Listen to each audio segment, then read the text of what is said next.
Firstly, thank you very much for your time and agreeing to share your experience at Leeds Teaching Hospitals. I wonder if I could ask what initially brought you and your family to the hospital? We were there visiting my father-in-law, who was being assisted during the final stages of being treated for pancreatic cancer. And when your father-in-law was in hospital, how did you find the care on the ward at this time? The care was superb. The staff were very caring. He was very pleased with the service he got, and the entire family were, in fact, delighted and very, very moved by the caring attention that he was given throughout. And very sadly, your father-in-law did pass away. Could you tell me a little bit about your expectations regarding the arrangements that needed to be made? It was a Friday morning, and he died at 7 in the morning, and it was well known, and we certainly endorsed the fact that we were Jewish. And it was January, and January being January, it gets dark early, and the Sabbath comes in pretty early. I think at that given week it was around about 4 o'clock. And that being the case, we have to bury somebody, as you may well know, on the same day, unless there's a post-mortem. And that being the case, we arranged with the funeral director around about 7:15, 7:20 in the morning that the actual funeral would take place at 2 o'clock. And therefore we needed the hospital's cooperation immediately with that process. And from your experience, what actually then happened? Unfortunately, it all went rather wrong. We did tell everybody involved that we had to have the appropriate documentation, and I spoke to the assistant registrar, or the registrar sitting in Leeds for the documentation. An appointment was made for 10 o'clock. I was told that the office in the hospital didn't open until 9, that I couldn't go there until 9 because prior to going there, the doctor in charge had to sign an appropriate form and go down to the unit, and then I'd be invited to attend to pick up the paperwork. I pointed out once again that I had to have the paperwork by 10 for the appointment, and waited till 9 quite patiently, as you would expect.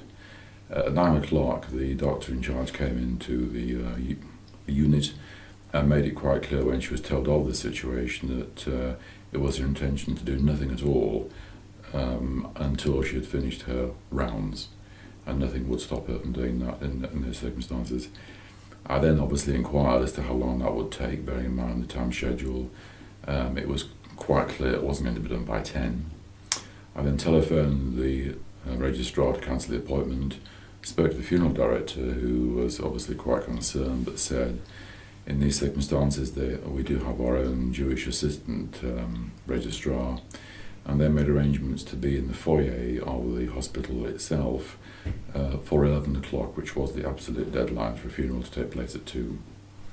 So I told the sister involved on the ward, and made it quite clear, and she was very helpful and was very compassionate and understood the position.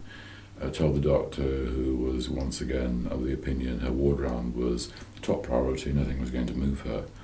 And I just watched the clock go round, and it got to the stage when I was certainly following the doctor around patiently, realising we were both professionals, it would be inappropriate to interrupt her with her junior students. And I was getting more and more concerned, so much so by around about 10:45, I said in a semi-jocular manner to the sister, "Where's your cardiac care unit? Because I'm soon going to be in there myself."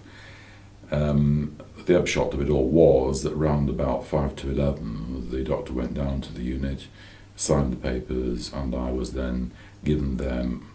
It had turned 11 o'clock, and I got to the foyer at about 5 minutes past 11 and was told, yes, just in time. It was a long, stressful period.